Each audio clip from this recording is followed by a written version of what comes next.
너희 안에 이 마음을 품으라. 곧 그리스도 예수의 마음이니 그는 근본 하나님의 본체시나 하나님과 동등됨을 취할 것을 여기지 아니하시고 오히려 자기를 비워 종의 형체를 가지사 사람들과 같이 되셨고 사람의 모양으로 나타나사 자기를 낮추시고 죽기까지 복종하셨으니 곧 십자가에 죽으심이라. 여러분, 이거예요.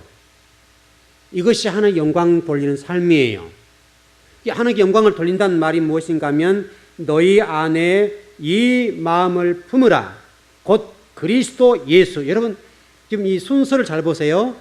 그리스도 예수라고 하는 단어를 잘 보셔야 돼요. 이 단어가 그 창세기 1장에서 보면 6일 동안의 창조한 내용 가운데 제가 전번에 또 소개해드렸던 어떤 목사님, 제가 지금 책을 한 3권 정도 살려고 그러는데 그분 어떤 강의를 제가 좀 조금 들어보고 있는데요. 그분 강의를 들어보니까 그분이 우리는 보통 예수 그리스도 이렇게 얘기하지 않습니까? 근데 그분은 오늘 본문처럼 그리스도 예수 이렇게 얘기를 하시더라고요. 그래, 이게 지금 6일 창조라고 하는 관점에서 봤을 때 3일, 하루부터서 3일 때까지 이거를 그리스도로 봤어요. 그리스도. 그리고 넷째 날부터 여섯째 날까지를 예수님으로 보셨다고요. 예수님. 그래서 그리스도 예수. 지금 오늘 지금 이게 빌립보서의 바울 서신 아닙니까? 바울 서신에서 바울이 예수님을 소개하기를 그리스도 예수의 마음 이렇게 설명하고 있단 말이죠. 그럼 우리가 지금 평소에 생각했던 예수 그리스도라고 하는 우리가 지금 입에 익은 단어와는 다르게 성경이 그리스도 예수라고 되어 있다. 다른 성경을 여러분 보시게 되면 예수 그리스도, 예수를 구주와 주님으로 믿거나 예수를 구주와 주님으로 그리스도로 믿는 사람 이렇게 설명하잖아요. 그래 지금 조금 다르게 나왔단 말이죠. 어떻든 중요한 것은 여러분이 예수 그리스도께서 이와 같이 하나님의 본체시고 형상이시지만은 동등됨을 취하지 아니하시고 자기를 비워서 종의 형체를 가지사 뭐라고 됐어요? 사람과 같이 되셨고 사람의 모양 나타나서 자기를 낮추시고 죽기까지 복종하셨으니 그 십자가의 죽으심이라. 그 십자가의 죽으심이 뭐라는 거예요? 오늘 우리가 공부할 핵심, 하나님께 영광을 돌려드리는 것. 정리되시죠? 여러분, 이제 우리 즐거운 교회는 하나님 영광을 돌려드립니다 라고 하는 말이 무엇인가를 아셔야 돼요. 곧 예수 그리스도 십자가상에 돌아가셔 버린 것. 곧 그 말은 저와 여러분이 신앙생활을 할 때 어떻게 할 것이냐 이걸 설명하는 거예요. 곧 우리가 신앙생활을 할 때 예수님처럼 저와 여러분도 십자가를 지고 죽는 것, 또는 산순교자가 되어서 진리의 말씀을 따라서 그 말씀에 복종시키고 순종하는 것. 내 생각과 맞지 않고 내 사고가 맞지 않아요. 내 신앙과는 안 맞을 수 있어요. 그럼에도 불구하고 주님이 말씀하시면 그렇게 가는 거예요. 그것을 뭐라고 얘기하는 건 하나님께 영광을 돌린다, 그런 말이에요. 오늘 분명하게 설명하잖아요. 곧 십자가의 죽으심이라. 십자가의 죽으심으로 하나님께 영광을 돌려드린 거예요. 그 돌려드림이 죽는 거라고, 죽는 거. 저와 여러분들이 그냥 죽을 수는 없으니까 산순교자가, 우리 로마서의 말씀과 같이 산순교자가 되어서 삶 속에서 진리를 완성하고 진리를 증거하고 진리가 여러분들에게 증거해 줄 수 있도록, 진리가 여러분들에게 설명해 줄 수 있도록. 저분은 예수쟁이에요. 제가 어제 이제 그 책을 좀 보다가 공부하다가 이게 좀 이렇게 나와서 조금 옥선이 뭐죠? 그 거실에 좀 이렇게 걸어다니는 시간이었는데, 걸어다니면서 우연하게 얘가 교회 밑에를 봤어요. 교회 밑에를 봤는데 어떤 분이 왼발에 깁스를 했어요. 깁스를 하고 쫄록쫄록 걸어가세요. 어제도 봤거든요. 어제도 보고 그제도 봤어요. 근데 이분이 누군가 하면 여호와 증인이에요. 위에, 여러분, 여호와 증인 저 위에서 내려온 거 아시죠? 저쪽에 그 아지트가 있어요. 위에서 내려오시고 혼자 내려오시는데 깁스를 하고 가방 메고 나오셨어요. 깁스를 하고 이 왼발, 나이도 한 거의 70대 되셨어요. 거의 70대가 다 되셨는데 이게 쫄룩쫄룩 하시면서 깁스를 한 상태로 가방을 메고 전도로 나오셨더라고요. 제가 저 모습을 보면서 참 저분이 잘못 가지만은 저 열심만은 참 멋지다. 저렇게 다리가 불편하고 깁스를 했는데 불구하고 하나님 나라를 위해서, 본인들은 맞다고 생각하니까 하나님 나라를 위해서 저렇게 나와서 열심히 하니 참 저분이 정말 신앙생활 예수님을 잘 믿었다면 얼마나 좋을까. 근데 우리는 지금 제대로 배우고 있는데 우리는 그렇게 못하는 거잖아요, 지금.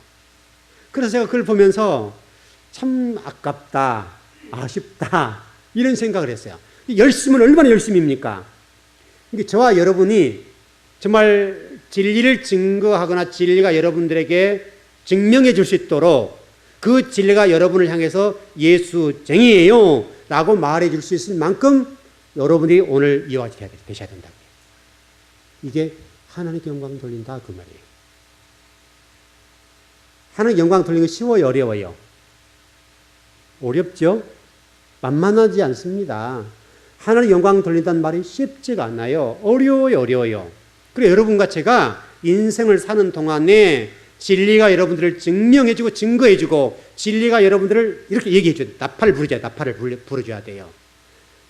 진리가 여러분을 나팔을 불어줄 때 하나님께서 뭐라고 말씀하신가 하면 내가 영광 받았어. 너 때문에 내가 영광 받았어. 그렇게 하신다 이거예요.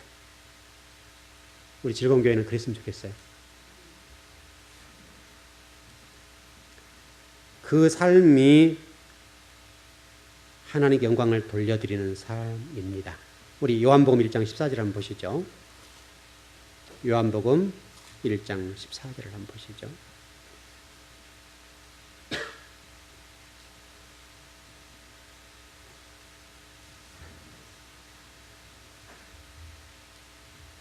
예, 같이 한번 합독할 것 시작. 말씀이 육신이 되어 우리 가운데 거하심에 우리가 그의 영광을 보니 아버지의 독생자 영광이요 은혜와 진리가 충만하더라. 똑같은 말이죠? 똑같은 말입니다.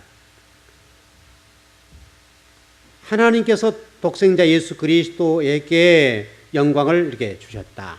예수 그리스도가 독생자로서 영광을 가지고 있다. 하나님이 가지고 계시던 그 영광을 독생자 예수 그리스도가 가지고 계셨고 그분이 은혜와 진리가 충만하다. 진리가. 일전에 제가 여러분 그 카랄이라는 그 히브리 단어를 제가 설명드렸죠. 그 안에 이러지는 한 6가지인가? 자, 이런 충만, 행동, 완성, 성취, 능력 이게 포함되어 있다라고 하는 설명드린 적이 있어요. 오래됐는데 여러분 예수 그리스도 안에 하나님 영광이 거하게 되고 은혜와 진리가 충만해요. 그러니까 저와 여러분이 예수님을 믿으면 그 예수 그리스도가 우리에게 좀 오셨죠. 여러분에게도 똑같아요. 예수님이 가지고 계시는 그 영광이 여러분을 임해요. 그리고 은혜와 진리가 충만해져요. 은혜와 진리가 충만해지니까 진리가 우리에게 요구한다고요. 너 진리를 위해서 죽어. 진리를 산 순교자가 되어 진리가 인도해 준단 말이에요. 인도해 줘요. 그래서 말씀을 여러분 먹는다, 말씀 배운다는 말이 왜 중요한가 하면 그 배운 말씀이 여러분들을 인도해 줘요. 그래서 우리 시편 119편 105절에 보면 하나님 말씀 뭐라고 되어 있어요? 뭐라고 되어 있죠? 하나님 말씀은 내 발의 등이다. 내 발 등. 내 발의 등이 어둠을 밝혀준단 말이잖아요. 어둠을 밝혀줘서 그 말씀이 여러분들을 인도해 줘요. 그래서 말씀을 배운다는 게 너무너무 중요한 거예요. 말씀을 잘 배운다. 여러분 말씀을 배우지 않으면 절대 하나님 알 수가 없고 신앙이 잘 할 수가 없어요. 말씀을 안 배우면 여러분 절대 신앙 안 잘해요. 말씀을 제대로 배우지 않으면 신앙 잘 할 수가 없어요. 말씀을 먹지 않으면 신앙이 안 자란다고요. 그래서 제가 여러분들 예배를 잘 드리라고 한 얘기가 예배마다 좀 부지런히 나오라고 말씀을 드리는 이유가 그거예요. 한 번 듣는 것과 두 번 듣는 건 달라요. 다르고 말고요. 그래서 부지런하게 우리는 예배를 참석하게 되면 그 예배에 참석한 것들 때문에 여러분이 신앙이 잘할 수가 있어요. 우리 기왕이 요한복음 갔으니까 14장을 보시죠.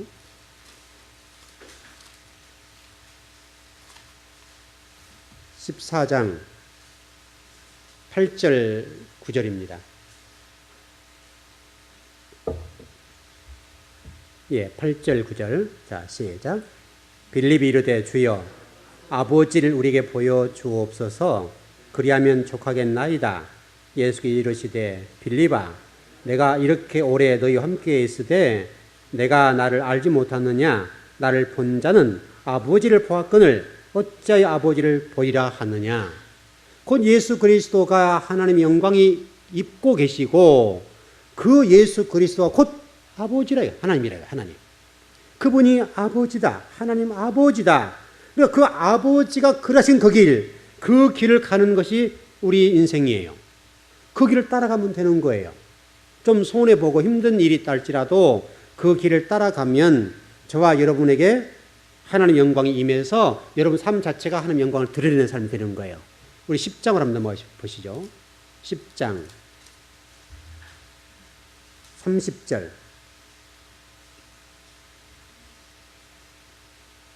예, 30절. 예, 시작. 나와 아버지는 하나이니라 하신대.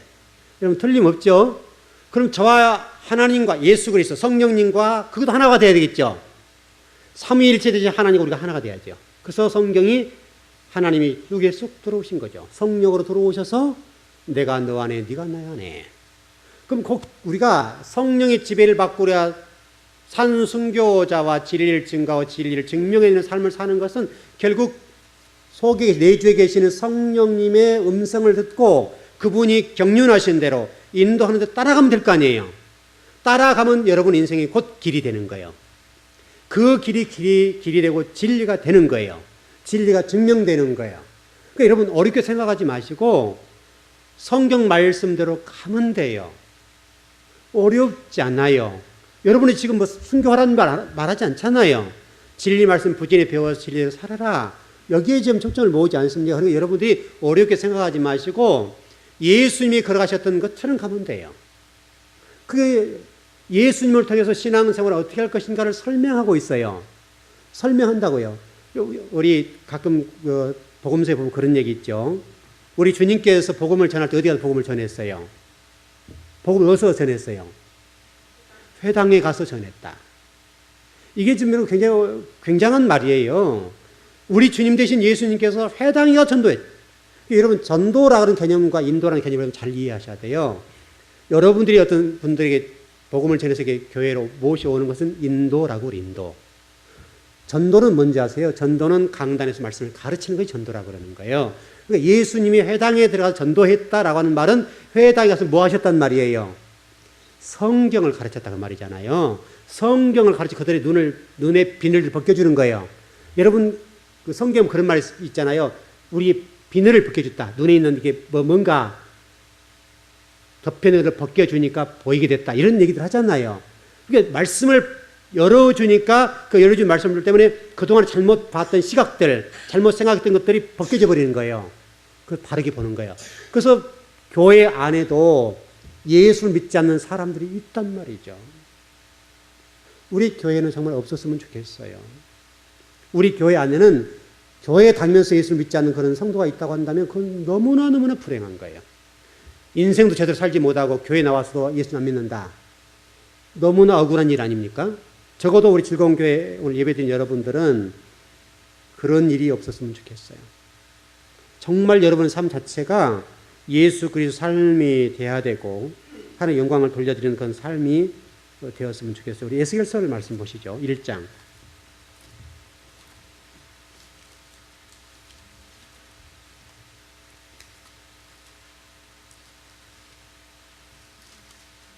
(1절) (2절입니다)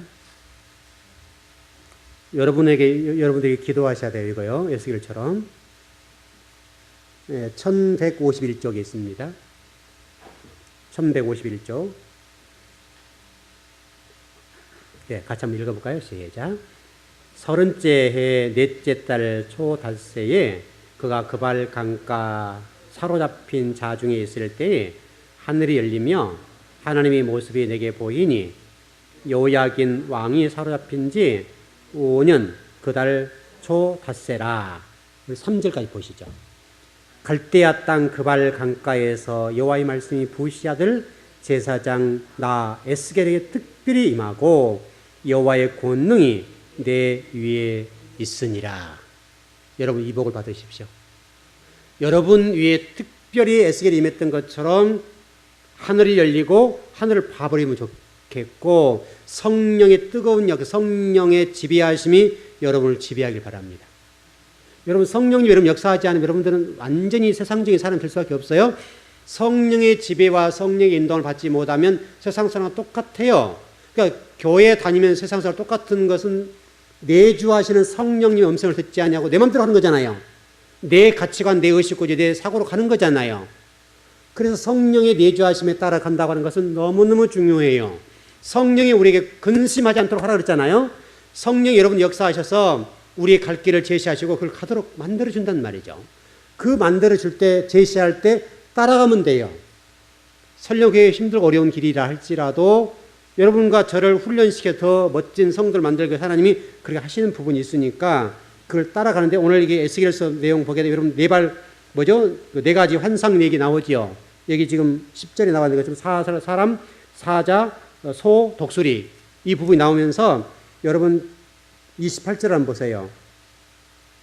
그 사방 광채의 모양은 비 오는 날 구름에 있는 무지개 같으니 이는 여호와의 영광이 형상의 모양이라 내가 보고 엎드려 말씀하시는 이의 음성을 들으니라. 여러분 구약성 이스라엘 백성들이 애굽에 나와서 광야를 거닐 때 뭐가 인도했어요? 하나님의 현현이 어떤 모습으로 나타났어요? 구름 기둥과 불 기둥. 그게 하나님의 현현. 그 모습이었단 말이에요. 여기도 지금 에스겔 똑같잖아요. 무지개 와갖고 지금 이 구름 내용을 설명하면서 좀 그렇게 설명하는 건데 하나님을 믿으라고 보여주는 거잖아요. 여러분 가운데 혹시나 성령의 임재에서 성령의 뜨거운 체험들 하신다고 한다면 곧 그것은 여러분들에게 하나님 보여주시는 거예요. 그 보여주심이 필요해요. 왜냐하면 우리가 하나님 잘 모르니까 믿음이 때로 연약할 때는 그런 보는 것도 괜찮아요. 그러나 신앙이 성장하면 보여요, 안 보여요? 안 보여요. 신앙이 성장하면 말씀이 가요.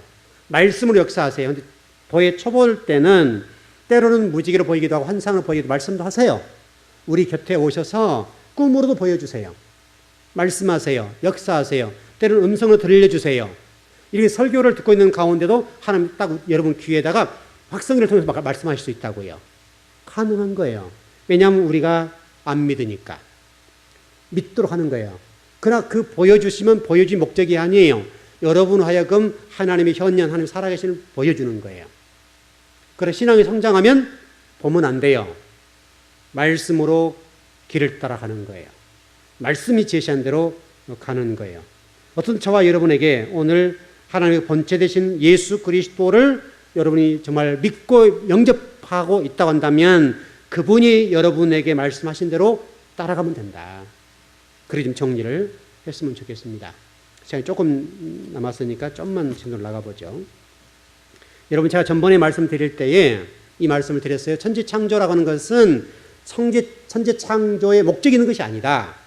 그것은 하나님의 어떤 뭐랄까요? 혼인잔치 이후에 새 하늘과 새 땅이 열리고 어린 양의 혼인잔치를 통해서 새 예루살렘이 열리고 새 예루살렘 성전 그게 내려오는 과정이 있지 않습니까? 그러니까 여러분들 모여서 그분들이 교회가 되는 거예요. 그 교회 되는 그것이 목적지예요. 그 목적지를 설명하기 위해서 천지창조 필요한 거예요. 그 천지창조라고 하는 것은 실질적으로 성경이 천지창조를 설명하고 있는데 그 설명하는 목적은 어떤 현상적으로 이게 천지를 만들었다 여기 보여주는 게 아니라고요.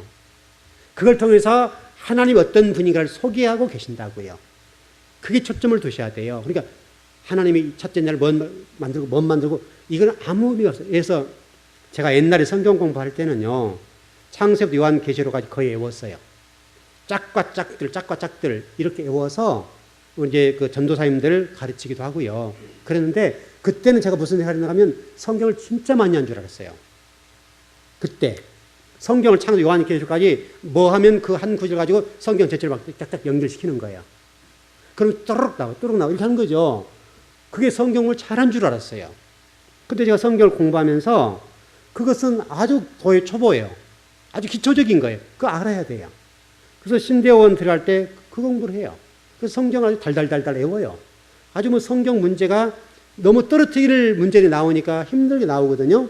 그거를 맞춰야 되니까 공부를 많이 해야 돼요. 근데 그때는 제가 그렇게 성경을 막 외우고 알고 정말 그래서 뭐 사랑하면 뭐 창세 요한계시록 어디 이런 공부를 열심히 했단 말이에요. 근데 지금은 다 잊어버렸어요. 잊어보려고 그래요. 안 하려고 그래요. 여러분 천지창조 첫째 날 뭐 창조했다 뭐 창조했다 그게 중요해 안 중요해요? 그건 중요한 게 아니에요. 그건 그냥 첫째 날 뭐가 있었다 창조하셨다 둘째 날 뭐 창조했다 셋째 날 여섯째 날 뭐 창조했다 그 순서를 외우고 그걸 외운 것이 성경 공부가 아니라 이거예요. 그것은 단순히 지식적인 공부에 불과해요. 그것은 하나님 여러분들에게 어떤 현상을 보여주려 말씀하신 것이 아니라 뭔가를 설명하고 계시는 거예요. 설명. 천지창조라고 하는 것은 그 천지창조의 목적이 있는 것이 아니라 하나님의 천지창조를 통해서 뭔가를 설명하려고 하시는 거예요. 설명. 특별히 여러분 창세기 1장 같은 경우는요. 1장을 열지 못하면 성경이 열리지 않고 창세기를 열지 못하면 특별히 1장에서 뭐 한 11장까지 또 1장 이렇게 보는데 여기를 열지 못하면 성경이 안 열려요. 그래서 여러분 칼빈 같은 요한계시록을 주석하지 않았죠. 주석하지 않은 이유가 뭐냐면 바로 창세기 1장을 해석을 못해서 그랬어요. 일어나지요. 성경 주석을 다 했는데 창세기 1장을 못 열었다 이 말이에요. 그래서 지금 제가 지금 또 창세기 1장 조금 다시 열어보고 공부를 해보는데 좀 더 깊이 들어가는 거죠. 더 들어가 보는데 성경 가운데 특별히 창세기 1장의 맥과 잣대 이것들을 제대로 알지 못하면 성경이 열리질 않아요. 그래서 창세기가 너무너무 중요한 거예요. 창세기가. 여러분 창세기만 제대로 열어버리면 성경 다 열려요. 다. 제가 여러분들 이런 말씀 드렸어요. 구약을 열면 신약은 열린다. 그 말이에요. 구약을 열면 신약은 그냥 열려요. 구약을 못 열면 신약을 못 열어요. 특별히 창세기를 못 열면 성경이 열리질 않아요. 요한계시록이 열리질 않아요. 그런 관점으로 좀 보셨으면 좋겠고. 그래서 지금 어떤 목사님이신데 제가 지금 이제 책을 좀 신청해 보려고 그러는데 좀 통화를 했어요. 책이 있는지 없는지 제가 재고 파악까지 하고 이제 살 겁니다. 사는데 그분이 이 창세기 6일 창조에 대해서 그 때라고 하는 히브리어 단어 욤이라는 단어거든요. 욤이라는 단어인데 제가 욤이라는 단어를 분석하고 연구해보고 공부를 들어가 봤는데 한국의 지금 모든 그 주석이나 모든 성경이 이것을 날로 정리했다. 한 날로 정리를 했기 때문에 딱 끝나버렸거든요. 근데 이 때라고 하는 특별히 이 날이라고 하는 욤, 히브리 욤인데 이 단어 뜻을 제가 쭉 좀 들어가 보니까 어떤 분은 어떤 그 사전적인 측면에 봤을 때 이런 설명이 났더라고요. 그것을 시기 이렇게 설명해 놨더라고요. 근데 제가 지금 소개했던 어떤 목사님도 거기를 시기로 봤어요. 시기로. 그래서 이게 왜냐하면 제가 어떤 분만 가지고는 할 수가 없잖아요. 어떤 분이 얘기하는 것만 가지고 제가 믿을 수가 없으니까 그분이 이렇게 말씀하셨는데 제가 가지고 있는 책들을 이렇게 쭉 열어본 거죠. 책들을 구약 성경을 주석하고 있는 어떤 사전적인 책이 있어요. 저한테 좀 굉장히 좋은 책인데 그 책을 제가 쭉 찾아서 열어보니까 거기에도 이 부분을 날로 정리한 경우도 있고 날과 하루 24시간 이렇게 정리한 경우도 있습니다만은 이것을 시기로도 볼 수가 있다. 파생적인 언어로 보았을 때 시기로 보는 경우가 있더라고요. 그래서 이분이 소개한 것이 그럼 결국 틀리진 않네. 좀 이분이 깊이 봤네. 라고 하는 결론을 내준 거예요. 거기까지 제가 봤어요.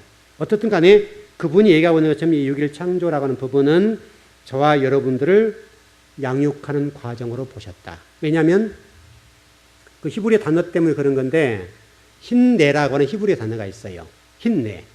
힌내라고 하는 단어가 우리 성경에 보라 이렇게 해석이 돼요.